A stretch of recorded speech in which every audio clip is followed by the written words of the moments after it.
And now, the time fight fans all across the globe have been waiting for. It's the MTMV main card with your man, The Voyze. In the opposite corner, my mano y mano, my verbal sparring partner, none other than Iron, Wildris, Ruffin. And before you say anything, Ruffin, something that I said online that I want to say verbally, and I should have said at the end of last show, there would be no main card without the Iron one, Wildris Ruffin.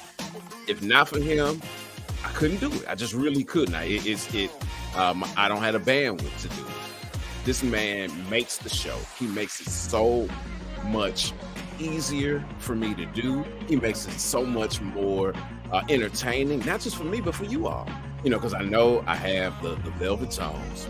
I know I got the rugged good looks, but our banter back and forth is what you come for. So, without further ado, Iron, Wildris, Ruffin. You starting off the new year positive, so I'm gonna put your check in the mail. I appreciate you. Like I said, there's no main card without The Voyze. You are the man, the myth, the legend, and I hope everybody is watching this. I hope people understand the importance that you bring in, not only to MTMV Sports, to my life in general. You've been an amazing mentor, and also the fact that you got the best banter in the world when it comes to combat sports. So even people who may not be interested in the sport are going to tune in. So I'm always glad to be here every Tuesday night, whether it's 7:15, 7 p.m. or whenever. So thank you. We got a great show today. It's not a big show. We're still getting into the new year. So happy New Year to everyone who's watching. But we got some great things to get into. So, boys, let's just go ahead and jump into it. KOs and low blows. Sounds good. All right. So, making, of course, the biggest news, basically, of the day, UFC President Dana White issued a public apology Monday. Because he had actually had a physical altercation between him and his wife that was captured on video, of course, by TMZ. The video shows White and his wife Ann in the VIP area of a nightclub in Mexico. And Dana can actually be seen in the video saying something to Ann. At that point, Ann slaps him in the face, and then he slaps her back, and then they're actually quickly separated at that point. Voyce, I wanted to get your thoughts on this, but before you lead into that, I want to give you some news that we actually saw today also. So the media and entertainment company Endeavor, which owns UFC, actually saw its shares fall on Tuesday after the video was made public. Now, Endeavor shares closed down 6% today. So I want to get your thoughts, Voyce. We don't have an immediate comment from Endeavor or UFC concerning it, but I want to get your thoughts on that, on what's happened this week. Well, just to share what we do have from the UFC, different sources have reached out for an official statement, and they said that the statement that Dana made via TMZ is the statement. So that's what we have, at least right now. As far as what happens in the future, especially with the fall in stock prices, this is going to be very, very interesting, because though Endeavor is known and has become known worldwide for their representation of entertainment stars, notably The Rock, as well as Mark Wahlberg, and so many other different people, Tom Brady, these kind of people. They have been making their money since the pandemic off of the UFC. And how they've been able to do it has been behind Dana White's leadership. The fact that the stock prices dropped is interesting to me, because I would think that if what should happen happens, which is Dana White stepping down, that it would cause the stock prices to fall even more so, because again, he is the one that really keeps that machine running. Like I said, that's what should happen. He should step down from the position, and this has so many ripple effects for his career and his livelihood. He's supposed to, or I should say, later this month, Dana White's Power Slap League is supposed to debut on TBS. Now, the name already has issues. You got white power right there together. That's just not good, especially after last year. Tony Ferguson said that Michael Chandler had Dana White privilege. So it was just like, dude, who was in the room that let that go over? You know, we know that Dana has a great big personality and is very confident, but come on, that never should have been. But that can't happen anymore. Like, you're gonna have to sell it to some Russian distributorship to play over there, because every single time it plays, they're gonna talk about, oh yeah, he slapped him like Dana slapped his wife, or she slapped her like Dana slapped his wife. At which, if you've seen the video, must say it's absolutely deplorable. She slaps him, but it's not that big of a deal. I mean, it's like a slap. It's like, okay, you know, at the most, it's embarrassing. He slapped the tar out of her twice. I mean, it was like, wow. I was like, oh Lord. And then I know they were separated, but it almost looked like Dana pushed her down with his hands. We don't know, we can't see because of the camera angles, but it's not good. It's not good. And he said it's not good. He said, I am now one of those people that I talk about. This should never happen, you know, and he's focused on his family. He really focused on his family.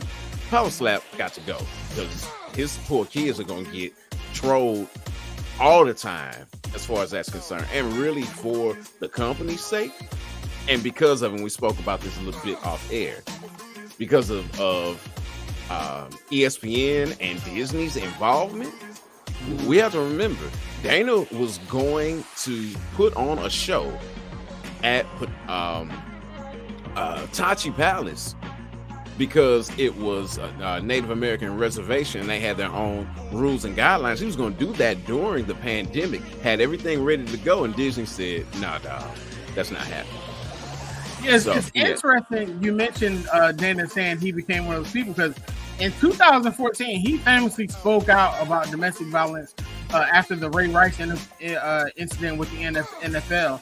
And one of the things he said was, you don't bounce back from putting your hands on a woman. Now, he even stated it's been that way in the UFC, in the UFC since we started here. Now, following those comments back then, White also revealed that the UFC screens people for domestic violence. So you kind of make with that what you will. That's definitely something that you have to take serious, regardless of who's in power or what's going on. So it'll be interesting to see what's going to happen like that. And like you said, with Disney, you know, Bob Iger doesn't play that. So that'll definitely be an interesting thing to look at within the coming days and weeks. Now, moving on, the WBC is actually planning to implement a category for transgender fighters in the coming year. So they said it in an effort of fairness, they'll be utilizing a rule called the at birth rule. Now, the rule is going to prohibit anybody assigned the sex of male at birth from ever fighting someone who was assigned the sex of female and vice versa. So it's not really a perfect solution for anyone who has an opinion on the matter, but it is something that is definitely going to be considered. So as they stated, the world moves and the sport world moves, and it doesn't stop for anybody. And this is the way the world is. There shouldn't be barriers for anyone to compete, but we have to keep it fair. We're a combat sport, and there are psychological differences. So the goal is that anyone who was born at birth as a male will fight someone born at birth as a male, and the transgender bout, and vice versa. They haven't decided if they're going to create a belt for it as of yet, but it's the WBC. They create a belt for everything, so I'm sure that they will. So, Voice, what are your thoughts on this? And individuals such as welterweight champion Natasha Jonas stating that she's actually all for these opportunities. I think that there are a number of different ways that this can be looked at. On one side, you have those people who are fighting for equality and fighting for inclusion.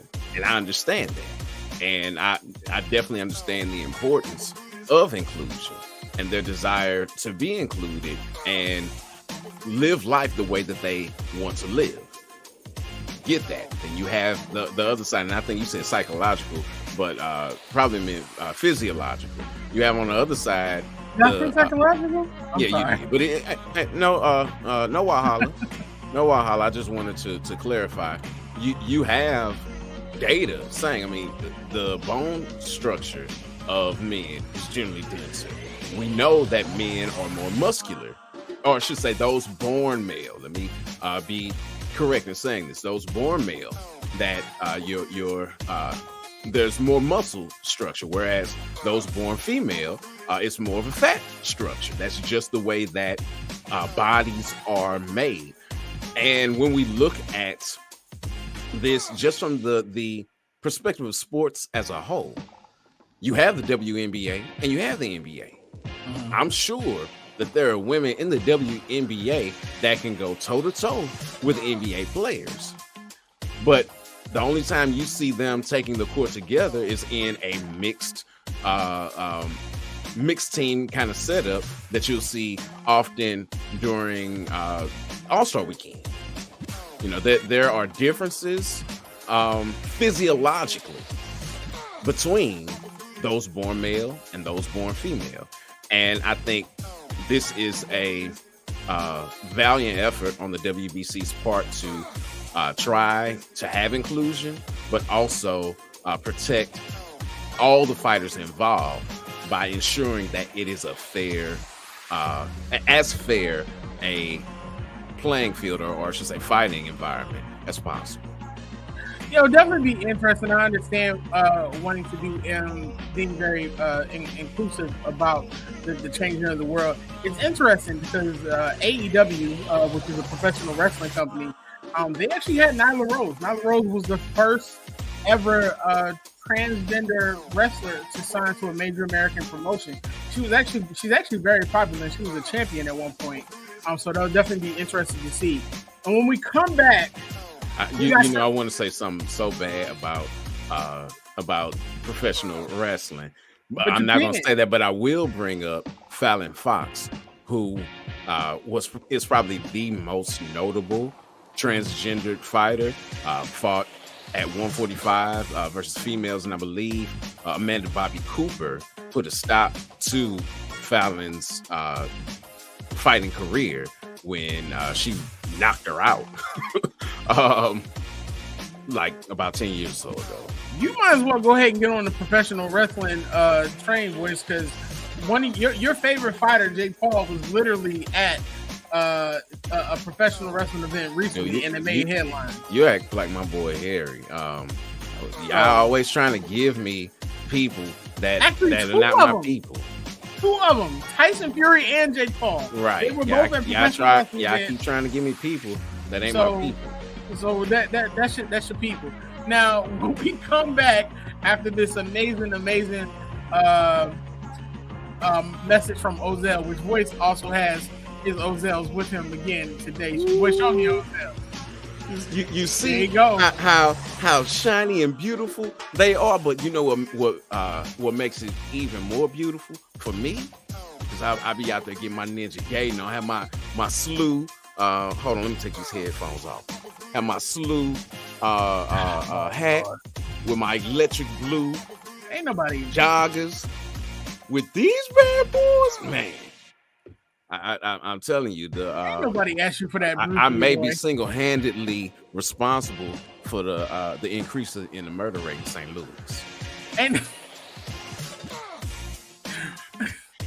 ladies and gentlemen, when we come back, manslaughter. Because I'm trying to hurt him, but I ain't trying to kill him. Ladies and gentlemen, when we come back, we have something special for you. We're going to actually break down some of the top things from 2022 in the world of combat sports. We're also going to get into that Tank Davis bout that's actually scheduled to take place. So when we come back from this message from Ozell, we'll get started. It's not just about the love of the game. It's about dedication and commitment through the process and the patience to endure. There's joy in reaching your goals and peace in knowing you've done all you're supposed to do. Ozell brand. It's not just a brand, it's a lifestyle. And welcome back. Yo, if you haven't gotten any Ozels yet, I don't know what you're waiting on, because them joints is fresh. Get your nice little crispy t-shirt on. You know what I'm saying? Don't wear Voice's outfit, because we know that's not working. But, you know, Voice say he fresh. So, you know, he got the glow. He got the Bruce Leroy glow. Instead of halo, that's the anointing of the Lord that you see. The real glow. Shout out to Ty Mac, though. No. All right, so what we want to do is, we've got a couple categories here. Voice is going to break down exactly who he believes fits in these categories, and even provide some honorable mention for these categories. So we got 3 categories here.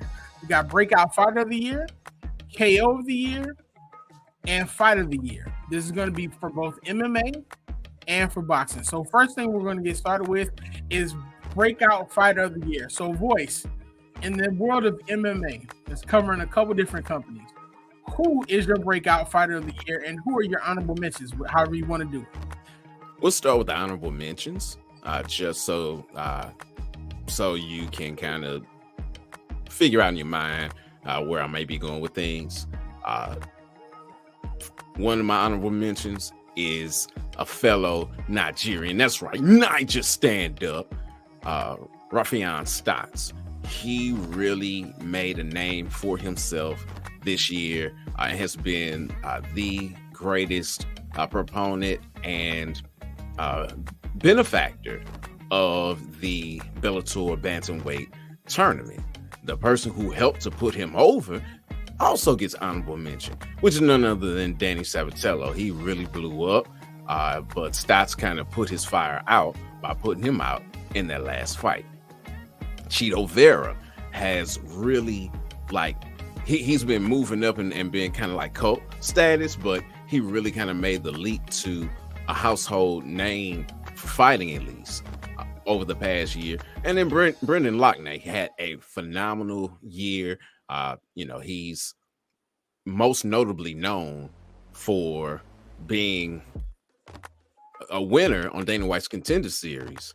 And Dana was like, man, you played it safe in the last 30 seconds. I'm not signing you. Well, Brendan just made $1 million.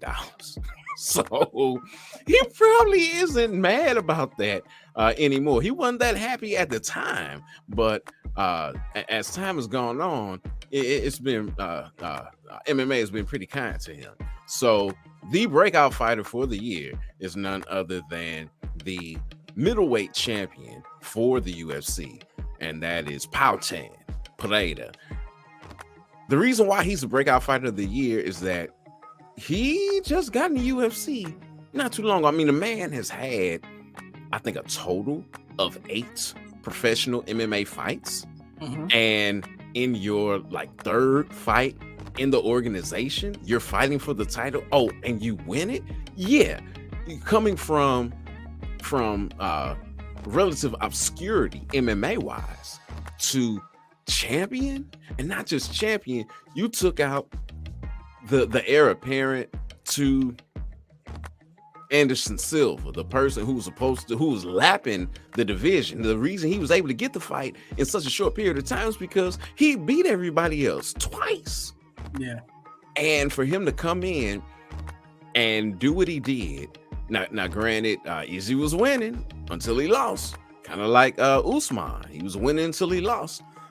But the fact that he was able to do it, to get that accomplished, when you saw the whole fight, he was just trying to land that right, and to break through at the end of the fight, that gets you the breakout fighter award in my mind. And again, all of this is just how I feel. You can feel how you want to feel.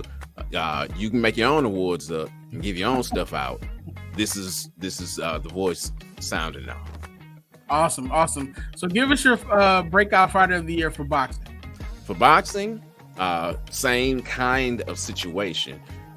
It's Bam Rodriguez. Now, honorable mention went to Alicia Baumgardner because she really did her thing by putting an end to the win streak of Michaela Mayer, Boots Ennis as well. Didn't fight much, but you start hearing his name in conversation more and more this year when it came to the tops at welterweight. So that's why I give him an honorable mention as well. But Bam Rodriguez gets it, and he gets it because this man on short notice goes up a weight class, takes the title, and then goes on to defend it twice. And this is up a weight class. He just dropped the belt to go back down to the weight class he's supposed to be in at 112.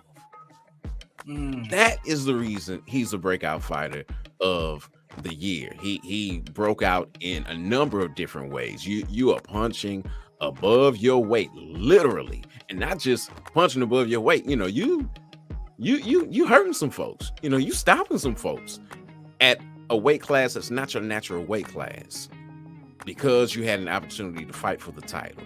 So you fought for the title, you became a champ, and once you're a champ, you're champ forever. And now he's getting ready to pursue other championships at 112. All great choices. All great choices. Now let's move on to KO of 2022. Voyze, which KO in MMA stood out to you the most? Again, this is my list. So, and I have never been one to shy away from the innate biases that we all have. Y'all saw my salute hat just a minute ago. If you didn't, you weren't tuned in at that time. Here it is. So, obviously, I love all things St. Louis. I just got done talking about Rafian Stotts being Nigerian. Even though he's Igbo, he's still Niger. So, you know, I love all things Nigeria. I love all things Missouri and Midwest. So, my choice for the knockout of the year has all that wrapped up into it, except for the Nigerian part. His kids might be Nigerian, I don't know, but he definitely isn't. And that's Michael Chandler's KO of Tony Ferguson. It was so devastating. I mean, I was seriously concerned about Tony's health after that. If you remember, he was down for a while, and he should have been, because it was just that devastating of a knockout. And for years to come, when you play the reel of highlight knockouts, that's going to be in there. Now, honorable mention goes to, talked about Niger, goes to Edwards for his knockout of Kamaru Usman. Because of the stakes involved. That's a knockout of the year. You know, you are down 3-1, and you've been, you know, just really been whooped from pillar to post, getting ready to lose a fight. Last minute left. All Usman has to do is just keep moving, and bam, one shot, and it's over. It's over. Literally taking your catchphrase, it only takes one, and he drilled it. Drillers are killers, and like you said, headshot, pound for pound headshot, dead. So definitely honorable mention there, as well as Demetrius Johnson's flying knee and then follow-up strikes on the ground against Adriano Moraes on the One Championship, One card on Prime, whatever you call it. I think that's the name of it. One on Prime, One Championship on Prime 1.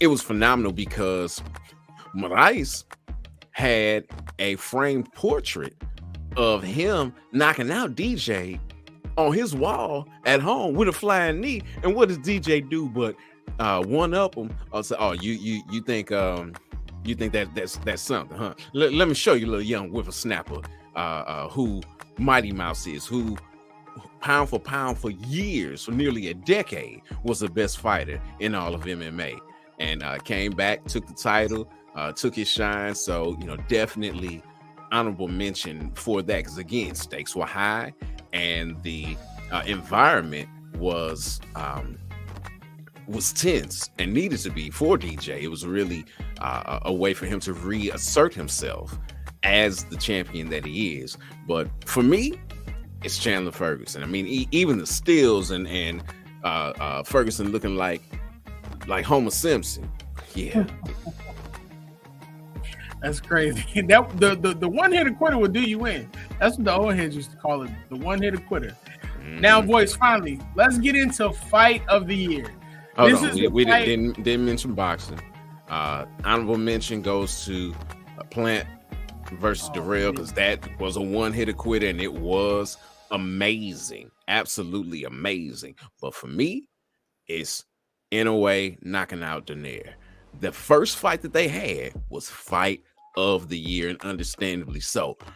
Donaire broke Inoue's jaw like in the first round, the first fight. And we forget Donaire was on a tear when they matched up again. I mean, he was stopping people. He was looking like Donaire minus 10 years. And Inoue just trucked him. I mean, he made it look so easy. That other fight was back and forth and it was tense. There was no back and forth here. The only back and forth was Donaire's head going back and forth as he was getting punched. It was amazing. So that's my KO of the year in boxing. Yeah, it was definitely a crazy bout. That I think that was his 23rd win at the time. Inoue is actually 24-0 now. That was a TKO, and I believe his last 1, 2, 3, 4, 5 wins. Yeah, been by knockout. Yeah, Inoue has been on a tear and has lived up to his name of being the monster. Here we go. Now, Voyze, finally, let's get into fight of the year. This is the fight that literally had you on the edge of your seat, the one that made you talk the most about everything, that you were all over Twitter. You were looking for anything that you could. Give us your fight of the year for the MMA. Fight of the year has to go to Glover Teixeira and Yuri Prochazka. Okay. Because of the same reasons that I talked about regarding Pereira and Izzy, as well as Usman and Edwards. This was for the title. Glover was the champion. And this fight, though, the momentum swings. I mean, every time one person got the upper hand, the other person would come back and shift the momentum. It was crazy. I don't know how they withstood all of that damage that was given out. And really, it was a war of attrition, and that's what got it done. The submission was like, what? It's over? It reminded me of watching the UFC back in the early 90s and seeing Hector Garcia do something like, what? What did he do? It's over? You know, he just looked up and was like, wait, Yuri won? It's over and Yuri won? What? Absolutely phenomenal. Great fight. Hate that we did not get the second round of that at the end of the year. Honorable mentions go to Borks versus Burnell. That card headline here in the St. Louis metro area was probably the best fight that Bellator had all year long. It was great. Borks went on to fight for the championship and was not as successful, but man, that night he became a star. Abasov and Lee is another one, another real back and forth bout. This was in one championship. Lee punching up a weight class, kind of like Bam Rodriguez, fighting at a higher weight, trying to capture, and Abasov was giving him the blues until he wasn't. And then Lee pulled out the victory. Also, Harrison Pacheco, because of Pacheco's ability to weather the storm and reinvent herself. I said myself, like, dude, you lost twice. You got dog walked twice. What are you going to do differently the third time? Win. She technically called her shot. She said it. She said it in her media rounds. Third time's a charm, and it was definitely a charm that time. Definitely all great honorable mentions and great fight of the year. You can't go wrong with any of those. Now let's get into boxing. Let's get it. You got to do the. You got to just keep going. I got you, brother. Just keep going. So for boxing, there's a lot of different fights. I feel like that you probably could have picked. I do like your choices here. I'm going to probably disagree with the one that you chose. I do like your honorable mention. I'm not going to call it out, but there's one of your honorable mentions that I feel like probably should have been the fight of the year that you should have chosen. For boxing? Yeah. Okay. You know what? I actually forgot that we had another category. I'm thinking you talking about let's go into Tank and you had fight of the year for I got you. Yeah, fight of the year for boxing is okay. So let's go over the honorable mentions because I'm interested in hearing where you differ. So honorable mentions, Estrada and Chocolatito, because that was just, oh my goodness, absolutely phenomenal fight, split decision, and rightfully so because it was so close of a fight. And Shields Marshall was also a good fight, also a very close fight, and a fight that really was defining. However, the fight that I selected was Holmes versus Serrano, because Holmes versus Serrano crawled to ensure that Shields and Marshall could walk. They set the bar. 1 million people watching the fight, and let's look at this with a proper perspective, which is another reason why I say this is the best fight. Number one, split decision, really close fight. Could have gone either way. Holmes, I believe, got it. Or I should say, I believe that it was scored correctly for Holmes. But it was so very close. It could have gone either way. You had 1 million people watching it on DAZN. DAZN, not ESPN, like Shields Marshall, which is in so many more households. And then in the UK, I forget what they were on, but this was on DAZN. And to have 1 million people on DAZN, that's huge. That's probably their most watched fight ever. Probably did better numbers than Canelo has done. So, you know, all of that, that's the reason why it's my boxing fight of the year. What do you have? For me, it was Estrada and Chocolatito. I just thought that was an amazing bout to kind of close out the trilogy. I personally thought it was a lot closer than what they scored it. They scored it 114, 114, 115, 113, and then 116, 112. For me, I feel like it was a major opportunity for Gonzalez literally to come out and just destroy anything else, because in their first fight, Estrada won, but I mean not Estrada. In their first fight, Estrada won. No, Chocolatito won. It was either a draw or Chocolatito won. Okay, so in the first fight, Estrada did win.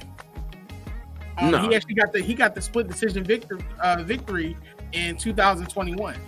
No, he didn't win because he was complaining because he said it was a bad weight cut and all that stuff.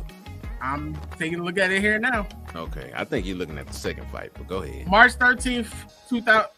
Wait, no. Am I? Yeah. Okay, so either way.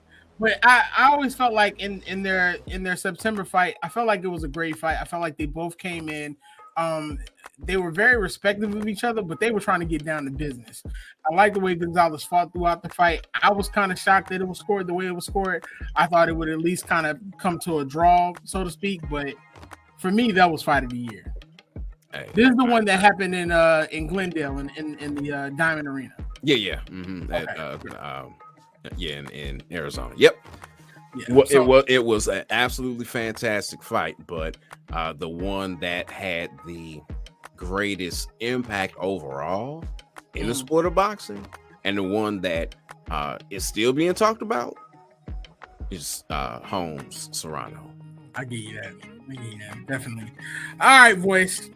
I'm excited for what we're about to cover next. Okay, We don't get a lot of opportunities to cover my Philadelphia fighters because we always talking about your St. Louis and your Nigerian connection. But I want to get into the man who I personally feel is going to be running the welterweight division within the next year as soon as these people stop ducking him. Boots Enos is returning into action. I'm here for it. Now he's going to be taking on IBF number 4 rated welterweight Karen Chukazian. Chikadzian. That's what we're going Chikadzian. with. I don't know. Karen, Eastern European name that starts with a C, but we're gonna roll Chikadzian. It's going to be for the interim IBF welterweight title. Now, Boots has been literally considered the future of the welterweight division by a number of people. He's got a 29-0 record with 27 coming by knockout. Now, the Philly native is hoping that a win for the IBF title is going to skyrocket him to a major shot against WBC, WBA, and IBF boss Errol the Truth Spence. Now, for Boots, he's going to be fighting in DC, which, if you know the DC-Philly connection, is basically him fighting at home. So he stated, fighting on this card is everything. It's my first time on pay-per-view, and it's a big moment for me. Philly isn't too far down the road, so it is basically like fighting at home, and it means the world to put Philly on my back. You have to be a certain type of fighter to be a Philly fighter, and we always find a way to win, and that's me. He stated that he definitely feels like he should have already received his title shot. He's been calling out the champions for years, and he's ready to just make it worse for them by making them they're making it worse for themselves by making him wait longer. Now, one of the things that has really stood out is that there's other fighters who are even saying also that both Errol Spence, Errol Spence, Terrence Crawford, and I think it was Thurman, that they all feel like they're dodging him for the right reasons. Boots can literally come in and destroy everything walking. Now, for his current fight, he said he's not overlooking that. He doesn't know much about Karen, but that he's bringing that European style, and that's going to make it hard for him, but he's going to put on a show and get the knockout. I don't want to dismiss the individual he's fighting, Karen. I don't want to keep butchering that gentleman's name, but I do want to get your thoughts on, do you really feel like everyone is just ducking and dodging him, and do we see him getting the title shot or the big fight that he's hoping for in 2023? Are they ducking and dodging him? Absolutely. The man is 29-0. There is no reason on God's green earth that he has not fought for an undisputed title in his career. Or I should say, there's no good reason for it. The reason is, again, that they are ducking him. He is the boogeyman, someone who is on this card as well, fighting before him. Used to be the boogeyman. That was Boo Boo Andrade. Nobody wanted him because of his skill set, and he doesn't make you. He doesn't allow you to look real good when you're in there against him.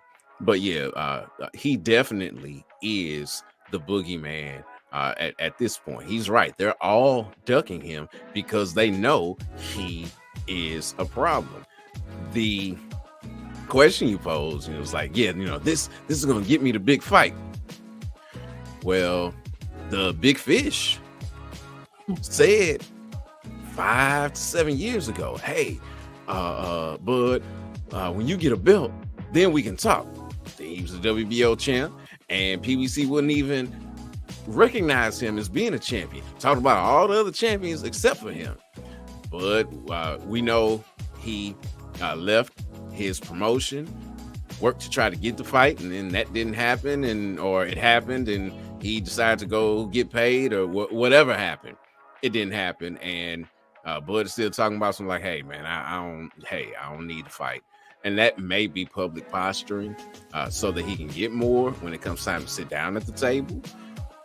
But if Spence hasn't fought him, why is he gonna fight Boots? That's the reason why Boots hadn't had a championship opportunity, is because of the other people there in PBC. He should have took out your Dennis Ugas. He should have been the one to take the belt from him. Not Spence. That should have been Boots' fight. But they wanted to consolidate everything. I mean, I said Boots. I mean Spence. They wanted to consolidate everything under the truth to try to make this fight with Crawford, which still hasn't gotten made. So yeah, one of the things Booth said is, in terms of Terrence Crawford, he said, I'll go into his living room and fight him. He said, I'll fight him on his pay-per-view BLK Black, wherever, BLK Prime, wherever he wants to do it. Let's just do it and stop ducking me.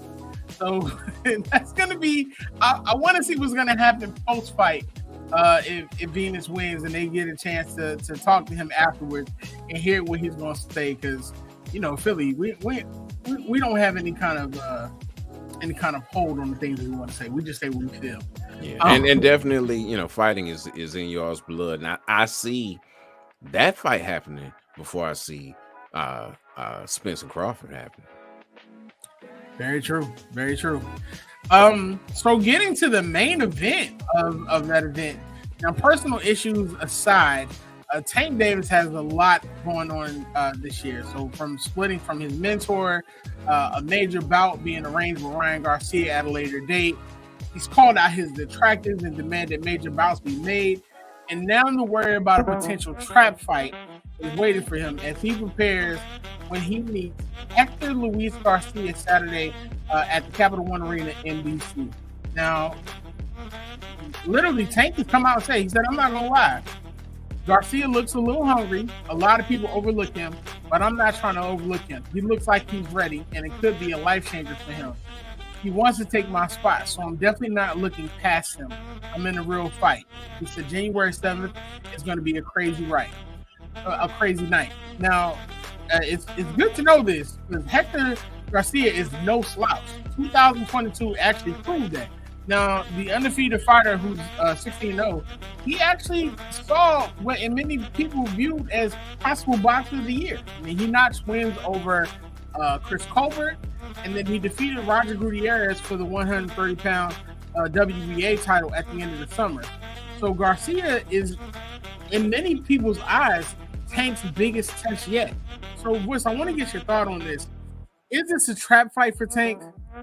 I know we always talk about one punch doing it, but is it true that what Tank says and what his detractors say is that Garcia is literally the toughest fight he's had yet? I don't think it's the toughest fight he's had yet. Is it a possible trap fight? Nearly every fight that Tank has is a possible trap fight because he's fighting people he shouldn't be fighting. Now, Tank is a promoter. He sat under Mayweather and he's learned how to promote. And he is definitely doing an excellent job in promoting this fight by saying, hey, I can't take him lightly. This could be a trap fight. He looks hungry. He's coming for my spot, which all of those things are probably true. But in the manicured fashion that Tank's career has been crafted, he's fighting someone who is absolutely fantastic at a weight class below.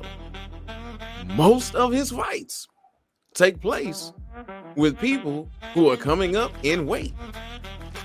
And I mean, it looks good. So, oh yeah, you know, I think of Leo Santa Cruz. Oh yeah, and he did all this Leo Santa Cruz.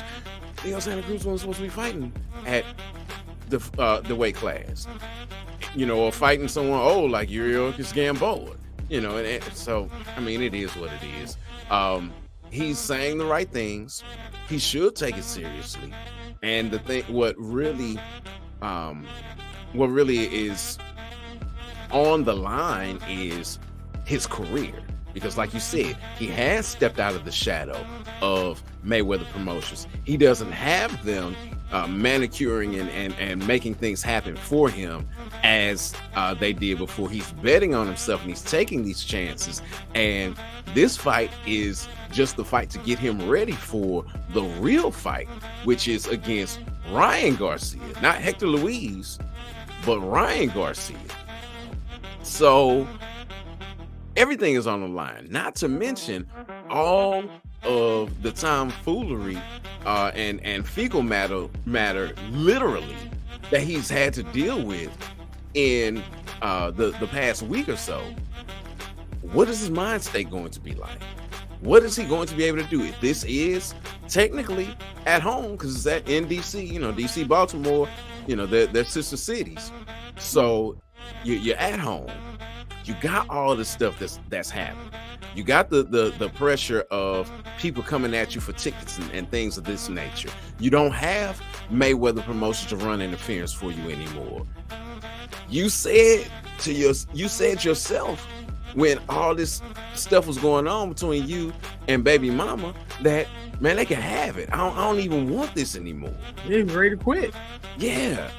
And you now, granted, let's give Garcia his due. He's undefeated. He has a 60% KO rate. But again, this is at a weight class below. Can he do it? Anything is possible. And really, all of the environment is right for an upset. That's what makes this, and like I said, Tank is selling this fight as he should be. But all the things he's saying is true. What happens though when they go between the ropes and step into the square circle, that remains to be seen.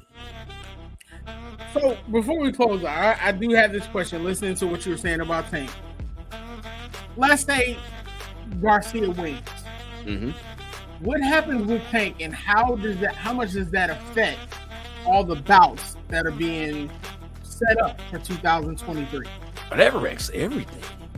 If he does not win this fight, he does not fight Ryan Garcia, who will be the first true test. They're saying this is a test. Ryan Garcia is the first true test of his career. But he can't even get there if he can't get past Hector Garcia. And again, everything that I've said, we have to take this into account too. You got a dude who was killing at 130, came up in weight for this fight. Nobody, he was killing at 130. You ever heard of Hector Garcia? I have. Right. So he comes up pretty much out of nowhere and beats the unbeaten Tank with no more Mayweather and all that stuff. And I'm fairly confident that his fight with Ryan is predicated on him winning this fight. He loses this, you can kiss Ryan Garcia goodbye. You can kiss Haney goodbye. Shoot, Kambosos probably wouldn't even fight you. And he is the odd man out. He's got a lot riding on this fight. Now, I'm not gonna say that Hector Garcia is any slouch. I mean, as of November 2022, he was the second best active featherweight by Ring Magazine. So I mean, he's competing in the Summer Olympics. So there's not just some slouch coming in, but I think what Voyze is trying to say is this is not a major big name that we're expected from Tank at the beginning of the year. So upside here, it can almost be. But we don't expect a major big name with Tank. I'm sorry, I have to just be real. We don't expect here. It could be, or not that big, but it will be kind of like that. Like it could be Tyson versus Buster Douglas almost, because everybody's literally kind of expecting for Tank to go in and cakewalk this, and we saw what happened with Tyson when he lost to Buster Douglas. I mean, that blew up the heavyweight title division back then. And this could literally do the same thing with all the fights that everyone is wanting to schedule. So yeah, I'd say it's probably more like Kambosos and Teofimo Lopez. It would be a major upset. It would definitely shake things up, but it wouldn't shake it up to the level that Buster and Tyson did, because that changed the whole landscape of not just heavyweight boxing, but boxing as a whole. But they've literally been talking about these 5 fighters, and they've all had Tank at the top. I just feel like that would just kind of destroy everything. Who always had Tank at the top? And I've seen a lot of media put Tank at the top. I've heard Stephen A. Smith say it, which I mean, however you feel about Stephen. That I'm asking. Like who said this? So I've heard individuals on ESPN. I've seen FS1 have conversations about it where they've even said that Tank is the person. Of course, for me personally, I feel like Devin Haney is it. That's me personally. I feel mean, well, not just you personally. The man has all the belts. So, but I mean, he has all the belts. But I mean, out of those 5 that everybody are just considering like the Trinity, I feel like Devin Haney is one. Ryan Garcia is who he is. He's a social media star. So it'll be interesting to see how that plays out. January 7th is going to be a big night, so make sure that you tune in. Make sure you also follow The Voice at The Voice on Twitter, because his banter is going to be there. The slander is going to be there, of course, because Voice wouldn't be Voice without it. But it's been an amazing show, if you have not liked, shared, or subscribed to MTMV Sports yet, I just want to ask, what are you doing? We got everything you need. We got boxing, we got basketball, we got football, we got college football. The V Report is probably one of the best shows that you will ever see.